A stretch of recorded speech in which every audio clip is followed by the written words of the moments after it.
السلام علیکم گائز، ایک نئی ویڈیو اور ایک نئے ٹاپک کے ساتھ آج کا جو ٹاپک ہے وہ ٹیٹینک جہاز کو جو حادثہ پیش آیا تھا اس سے ریلیٹڈ ہے۔ یہ واقعہ ہے 10 اپریل 1912 کا۔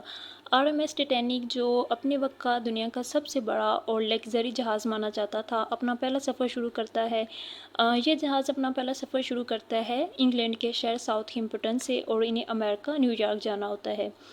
جہاز میں تمام قسم کے لوگ موجود ہوتے ہیں، فیمس انڈسٹریل مین اور ایکٹرز جو ہے وہ موجود ہوتے ہیں، اور اس جہاز کو جو آپریٹ کر رہے ہوتے ہیں وہ 62 ایئر کے سینئر کیپٹن ہوتے ہیں ایڈورڈ جان سمتھ۔ اگر اس جہاز کی کاسٹ کی بات کی جائے تو اس ٹائم اس کو بنانے پہ جو کاسٹ آئی تھی وہ تھی $7.5 ملین۔ اگر آج انفلیشن کے اکارڈنگ اس کو کاؤنٹ کیا جائے تو تقریباً $400 ملین بنتے ہیں، جو کہ بہت بڑی رقم ہے۔ اور اگر جہاز کی فیسلٹیز کی بات کی جائے تو اس کو اتنے بہترین انداز سے ڈیکوریٹ کیا گیا تھا کہ جو 5 اسٹار ہوٹل تھے وہ بھی اس کے مقابلے میں کچھ نہیں تھے۔ جہاز کے اندر جو ہے وہ ایک وارم سوئمنگ پول، ایک ٹرکش باتھ، ایک الیکٹرانک باتھ، ایک جم، 4 ریسٹورنٹ اور ایک لائبریری بنائی گئی تھی۔ فردر یہ کہ جو ٹیٹینک کی کنسٹرکشن تھی اس میں اعلیٰ قسم کے سیفٹی جو فیچر تھے وہ استعمال کیے گئے تھے۔ ایسے سیفٹی فیچر استعمال کیے گئے تھے کہ جن کے اکارڈنگ جہاز کو انسنکیبل تصور کیا گیا تھا، یعنی ایک ایسا جہاز جو کبھی نہیں ڈوب سکتا، کیونکہ اس کو اتنا زیادہ جو ہے وہ محفوظ تصور کیا جاتا تھا۔ وائٹ سٹار لائن کمپنی تھی جس کمپنی نے اس جہاز کو بنایا تھا۔ اس کمپنی کے جو پریزیڈنٹ تھے وہ اس حوالے سے اتنے زیادہ کانفیڈینشیل تھے کہ انہوں نے پبلکلی آ کے یہ بات کہی تھی کہ یہ انسنکیبل ہے، یہ کبھی ڈوب نہیں سکتا۔ لیکن جہاز کو اپنے سفر کے 2 دن بعد جو ہے وہ 12 اپریل 1912 کو آئس وارننگ ملتی ہیں۔ جو ٹیٹینک ہے وہ اپنا سفر کر رہا ہوتا ہے اٹلانٹک اوشن میں، اور اٹلانٹک اوشن جو ہے وہ ایک ایسا اوشن ہے جس میں تقریباً جو آئس کے پہاڑ ہیں، آئس برگ ہیں، وہ بہت زیادہ ہیں، یعنی جگہ جگہ ہیں۔ تو جہاز کے لیے یہ کوئی خطرے والی بات نہیں تھی، ان یوزول بات تھی، اور انہیں اس حوالے سے جو ہے وہ وارننگ بھی دی گئی تھی کہ جو راستے میں ہیں وہ آئس برگ ہیں تو اپنا جو سفر ہے وہ احتیاط سے کریں۔ لیکن کیا تھا کہ جو وارننگ انہیں دی گئی تھی، جو کیپٹن تھے اور جن کا باقی جو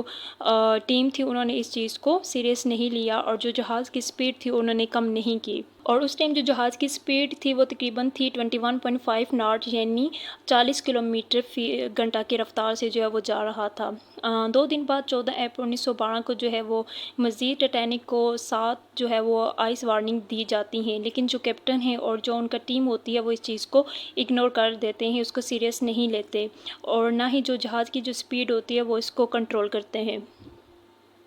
بہرحال آہستہ آہستہ جو دن ہے وہ گزرتا ہے، سورج ڈھل جاتا ہے اور رات کا جو ٹائم ہے وہ شروع ہوتا ہے، اور 14 اپریل کی جو رات ہے اس کے حوالے سے ایک خاص بات یہ بھی بتائی جاتی ہے کہ اس رات کو جو چاند تھا وہ آسمان پہ کہیں نظر نہیں آ رہا تھا، اس رات کو چاند نہیں نکلا تھا، کیونکہ جب چاند نکلتا ہے تو روشنی ہوتی ہے، اس کی وجہ سے کچھ نہ کچھ جو ہے وہ دکھائی دے رہا ہوتا ہے۔ جب چاند نہیں ہوتا تو بالکل ہی جو ہے وہ کچھ صاف طریقے سے دکھائی نہیں دیتا۔ رات تقریباً 11:40 کا یہ ٹائم تھا جب یہ حادثہ جو ہے وہ پیش آیا۔ اب یہ ہوتا ہے کہ جہاز جو ہوتے ہیں ان کی جو فرنٹ سائڈ ہوتی ہے وہاں پہ کوئی عملہ موجود ہوتا ہے جن کی یہ ڈیوٹی ہوتی ہے کہ وہ مینولی دیکھتے ہیں کہ جہاز کے آگے کوئی ایسی چیز تو نہیں آ رہی جس سے مطلب خطرہ ہو، تو وہ اس چیز کو جو ہے وہ نوٹ کرتے ہیں، اور اس جہاز میں اس ڈیوٹی پہ جو لوگ موجود ہوتے ہیں وہ دیکھتے ہیں کہ جو جہاز کے سامنے ہے ایک آئس کا بہت بڑا جو پہاڑ ہے وہ آ رہا ہے، تو وہ جلدی سے کیا کرتے ہیں، گھنٹی بجاتے ہیں تاکہ جو نیچے لوگ ہیں وہ الرٹ ہو جائیں، اور پھر وہ فون اٹھا کے جو نیچے آفیسرز ہیں ان کو کال کرتے ہیں اور ان کو جو ہے وہ وارننگ دیتے ہیں کہ جو جہاز جس سمت میں جا رہا ہے وہاں پہ آگے بہت بڑا آئس کا جو ہے برگ ہے، اور ان کی اس کال کو جو آفیسر نیچے ریسیو کرتے ہیں اور جن کو یہ انسٹرکشن دے رہے ہوتے ہیں، اور انہیں کہتے ہیں کہ لیفٹ سائڈ پہ جہاز کو جو ہے وہ ٹرن کیا جائے کیونکہ رائٹ سائڈ پہ جو ہے وہ آئس کا برگ ہے۔ تو انفارچونیٹلی انہیں یہ لگتا ہے کہ شاید وہ رائٹ سائڈ پہ جہاز کو ٹرن کرنے کا کہہ رہے ہیں، تو وہ جو کیپٹن ہیں ان کو کہتے ہیں کہ رائٹ سائڈ پہ ٹرن کریں، تو حالانکہ رائٹ سائڈ پہ جو ہے وہ آئس کا برگ ہوتا ہے، اور رائٹ سائڈ پہ جب جہاز ٹرن ہوتا ہے تو وہ بہت ہی جو آئس کا پہاڑ ہے اس کے قریب ہو جاتا ہے، اور جب تک انہیں اپنی جو مسٹیک ہوتی ہے ریئلائز ہوتی ہے تب تک جو ہے بہت دیر ہو چکی ہوتی ہے، اور تقریباً 1 منٹ کے بعد پورے 11:40 پہ جو جہاز ہے وہ آئس برگ سے یعنی کہ برف کے پہاڑ سے جا کے ٹکرا جاتا ہے۔ ویڈیو کے آغاز میں میں نے کہا تھا کہ اس میں بہت زیادہ جو سیفٹی فیچر ہیں وہ استعمال کیے گئے تھے، تو پھر یہ بات ذہن میں آتی ہے کہ اگر اس طرح کے اتنے زیادہ سیفٹی فیچر استعمال کیے گئے تھے جن کے اکارڈنگ یہ تصور کیا جاتا تھا کہ یہ جہاز جو ہے انسنکیبل ہے، تو پھر وہ کیسے ڈوب گیا؟ اس میں جو ہے وہ دو نہایت ہی اہم سیفٹی فیچر جو استعمال کیے گئے تھے جن کے اکارڈنگ یہ تصور کیا جاتا تھا کہ یہ کبھی ڈوب نہیں سکتے، وہ میں بتاتی ہوں۔ ایک فیچر تو یہ تھا کہ جو جہاز کی ہل تھی، اب ہل کیا ہوتی ہے جہاز کا؟ وہ حصہ جس کو آپ تصویر میں دیکھ رہے ہیں، یہ ہر جہاز میں ایک ہوتی ہے، لیکن اس جہاز میں کیا تھا، اس کو ڈبل رکھا گیا تھا، یعنی کہ دو رکھی گئی تھی اس میں، کہ اگر کبھی کوئی حادثہ پیش آتا ہے، چلیں ایک ٹوٹ جاتی ہے تو جو دوسری ہے وہ جہاز کو ڈوبنے سے بچا سکتی ہے۔ اور دوسرا سیفٹی فیچر یہ تھا کہ جو پانی کے کمپارٹمنٹ تھے وہ اس جہاز میں 16 تھے، اور ان میں یہ کہا جاتا تھا کہ اگر 4 کمپارٹمنٹ بھی پانی سے بھر جائیں تو تب بھی جو جہاز ہے وہ ڈوبنے سے بچایا جا سکتا ہے، لیکن انفارچونیٹلی ان دونوں فیسلٹیز کے باوجود بھی جو جہاز ہے اس کو کیوں نقصان پہنچا؟ ہوا ایسا تھا کہ جو آئس کا پہاڑ ہے وہ اس کے ساتھ جو جہاز ٹکرایا تھا وہ ایک سائڈ سے، اور اس کی جو پہاڑ کی لینتھ تھی وہ بہت اونچا تھا، بہت زیادہ تھی، تو اس وجہ سے اس نے کمپلیٹلی جو ہے وہ اس کو کاٹ دیا تھا۔ اور جو دوسرا فیچر ہے اس کے حوالے سے یہ کہا گیا تھا کہ 4 تک لمٹ ہے، لیکن اس کے جو 6 کمپارٹمنٹ تھے وہ فل پانی سے بھر گئے تھے، اس لیے جو جہاز تھا وہ آہستہ آہستہ ڈوب رہا تھا۔ بہرحال نہ ڈوبنے والا جہاز جو تھا وہ ڈوب چکا تھا۔ اب سوال یہ پیدا ہوتا ہے کہ جہاز کو حادثہ پیش آ گیا تھا، لیکن کیا انہوں نے کسی سے ہیلپ نہیں لی؟ کیا انہوں نے ریڈار پہ کال نہیں کی؟ کیا انہوں نے کوئی سگنل، کسی طرح کے سگنل نہیں دیے؟ یہ سب ہوا تھا، لیکن انفارچونیٹلی جب حادثہ پیش آیا اس کے تقریباً 20 منٹ بعد، یعنی پورے 12 بجے، جو کیپٹن ہیں وہ اپنے جو ان کا عملہ ہوتا ہے ان کو کہتے ہیں کہ وہ ریڈیو پہ کال کریں، تاکہ ہو سکتا ہے کوئی آس پاس جہاز ہو جو ان کی کال اٹھا لے یا ان کے سگنل کو کیچ کر لیں اور ان کی مدد کے لیے آ جائیں۔ اب جو ریڈیو پہ آفیسر ہوتے ہیں وہ کیا کرتے ہیں کہ ایک کے بعد ایک جو سگنل ہے وہ بھیجنا شروع کرتے ہیں، لیکن کوئی بھی کہیں سے کوئی جواب نہیں آتا،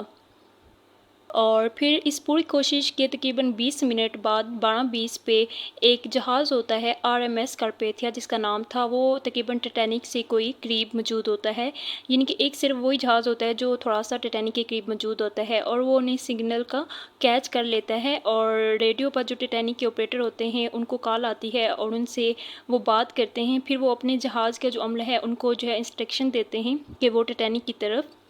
بڑھیں اور ان کو جو ہے وہ بچایا جا سکے۔ لیکن مسئلہ یہ تھا کہ وہ قریب ہونے کے باوجود بھی تقریباً ٹیٹینک سے 107 کلومیٹر دور تھا، اگر وہ اپنی فل تیز رفتار سے بھی آتا تو تقریباً اس کو ٹیٹینک تک پہنچنے میں 3 سے 4 گھنٹے لگ جانے تھے۔ اس کے علاوہ ایک اور ٹکنیک کی جاتی ہے کہ آسمان کو شعلوں اور راکٹوں سے روشن کیا جاتا ہے اس امید پر کہ شاید کوئی اور قریب میں جہاز ہو جو انہیں دیکھ لے، لیکن انفارچونیٹلی کارپیتھیا جہاز کے علاوہ جو ہے وہ کوئی بھی کہیں اور سے جواب نہیں آتا۔ پھر کیا ہوتا ہے کہ جو کیپٹن ہوتے ہیں وہ لائف بوٹس کو استعمال کرنے کا حکم دیتے ہیں، اور پروٹوکول کے اکارڈنگ وہ کہتے ہیں کہ لائف بوٹس میں سب سے پہلے خواتین اور جو بچے ہیں ان کو بٹھایا جائے گا۔ اور جہاں تک بات تھی جہاز کے مسافروں کی تو وہ بالکل بھی خوفزدہ نہیں تھے، وہ اپنے آپ میں ہی مگن تھے، کیونکہ ان کا یہ خیال تھا کہ یہ ایک ایسا جہاز ہے جو کبھی ڈوب نہیں سکتا، اس لیے پریشان ہونے کی ضرورت ہی نہیں بنتی۔ بہرحال لائف بوٹس کا استعمال کیا گیا، لیکن مسئلہ یہ تھا کہ جو جہاز میں لائف بوٹس موجود تھی وہ تقریباً صرف 20 تھی، اور جن میں تقریباً صرف 1200 لوگ ہی آ سکتے تھے، لیکن جہاز میں جو لوگ موجود تھے وہ تقریباً 2200 لوگ موجود تھے۔ تقریباً 2:05 پر آخری جو لائف بوٹ ہوتی ہے اس کو ٹیٹینک سے نیچے اتارا جاتا ہے، اور اس کے باوجود ابھی جو جہاز میں لوگ موجود ہوتے ہیں وہ تقریباً 1000 سے 1500 لوگ موجود ہوتے ہیں، اور کبھی نہ ڈوبنے والے جہاز کو ڈوبنے میں 3 گھنٹے بھی نہیں لگے تھے، اور جہاز پہ جو لوگ موجود تھے وہ بھی جہاز کے ساتھ ڈوب گئے تھے۔ جہاز کو جو حادثہ پیش آیا، اب اس میں حیران کن بات یہ ہے کہ جو جہاز کی سپیڈ تھی وہ کم کیوں نہیں کی گئی، اور ان کو اتنی زیادہ وارننگ بھی دی گئی تھی، ان کو بھی جو ہے اس چیز کو بھی انہوں نے سیریس نہیں لیا، اور جو اس کی سپیڈ تھی وہ کیوں جو ہے انہوں نے کم نہیں کی، حالانکہ ان کو وارننگ بھی دی جا رہی تھی۔ تو جب انکوائریز ہوئی اور ریسرچ ہوئی تو بہت ہی اہم وجہ جو ہے وہ سامنے آئی جہاز کو جو رفتار تھی اس کو کم نہ کرنے کی۔ اب اس جہاز کو جو بنانے والی کمپنی تھی ان کا جو ہے وہ ایک خاص جو پریشر تھا وہ تھا کیپٹن کے اوپر، جو اس جہاز کو آپریٹ کر رہے تھے کہ جو جہاز کی رفتار ہے، جو سپیڈ ہے وہ کم نہیں ہونی چاہیے، اور اس جہاز کو جو اپنا سفر ہے وہ 6 دنوں میں ہر حال میں جو ہے مکمل کرنا ہے، یعنی 6 دنوں کے اندر اسے اپنی منزل پہ پہنچنا ہے۔ تاکہ اور ایسا کیوں کیا گیا؟ تاکہ جو پہلے سے ریکارڈ بنے ہوئے ان کو توڑا جا سکے، ایک نیا ریکارڈ جو ہے وہ بنایا جا سکے، اور دنیا والوں کو یہ دکھایا جا سکے جو ٹیٹینک ہے نہ صرف کہ سب سے بڑا، سب سے مہنگا جہاز ہے، بلکہ ایک تیز ترین جہاز ہے جس کی سپیڈ بہت زیادہ ہے۔ تو جہاز کی سپیڈ کم نہ کرنے کی یہ ایک مین وجہ تھی، جس وجہ سے جو حادثہ پیش آیا، اور اس حادثے کی وجہ سے جو انڈسٹری تھی وہ پوری کی پوری جو ہے وہ چینج ہو گئی تھی۔ یعنی اس حادثے کے بعد جو انڈسٹری میں جو چینجنگ لائی گئی تھی، کافی زیادہ جو رول اور ریگولیشنز تھے ان کو چینج کیا گیا تھا، اور جہازوں کے اندر جو لائف بوٹس تھی ان کی تعداد جو تھی ان کو بڑھایا گیا۔ جب اس جہاز کو بنایا گیا تھا تو یہ بہت بڑا جہاز تھا، لیکن اب سمندر کے اندر اس کا بس اتنا سا حصہ جو ہے وہ نظر آتا ہے، کیونکہ یہ کہا جاتا ہے کہ جو سمندر کے اندر بیکٹیریاز ہیں اور جو آرگنزم ہیں وہ اس کو آہستہ آہستہ کھا رہے ہیں، اور 2030 تک یہ تصور کیا جاتا ہے کہ یہ مکمل طور پہ سمندر کے اندر سے ختم ہو جائے۔ اس حادثے کے ہوئے تقریباً آج 120 سال گزر چکے ہیں، لیکن یہ کہانی جو ہے بہت زیادہ اٹریکٹیو۔ امید ہے آج کی ویڈیو آپ کو پسند آئی ہوگی۔ اگر پسند آئی ہے تو ویڈیو کو لائک کر دیں اور شیئر بھی کر دیں، اور اگر اس طرح کی مزید انفارمیٹیو اور ہسٹوریکل ویڈیو اگر دیکھنا